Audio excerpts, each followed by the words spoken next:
Bismillahirrahmanirrahim. Wassalatu wassalamu ala rasulillahi sallallahu alaihi wasallam. Wa ba'd. Assalamu alaikum wa rahmatullahi wa barakatuh.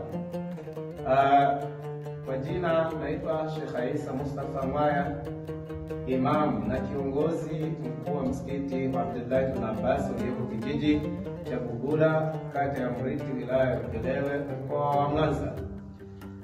Nimesimama hapa mbele ya wanafunzi na ndani ya msikiti kushukuru na kuthibitisha kupokea sadaka ya shilingi 70,000 kwa ajili ya chakula cha watoto wa madrasa wa msikiti wa Abdullah ibn Abbas.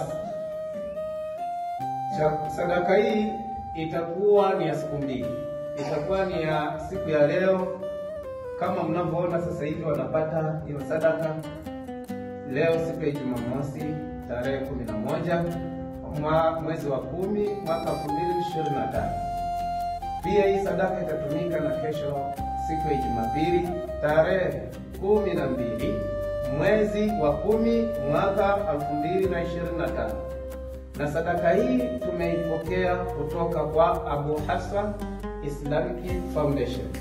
Allah walipe kila la kheri, awasamee madhambi yao, awaweke mbali na moto wa jahannam, na awaweke mbali na adhabu ya kaburi, awajalie wepesi katika biashara yao, na awajalie wepesi katika maisha yao, awalinde wana familia zao, na waingize peponi kwa huruma zake. Allahumma amin.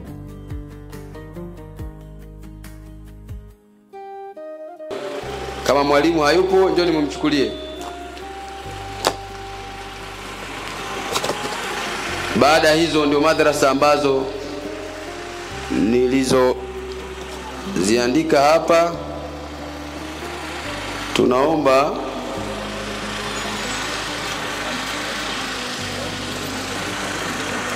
kuna mwalimu wa Mtonga naye aje achukue zawadi yake.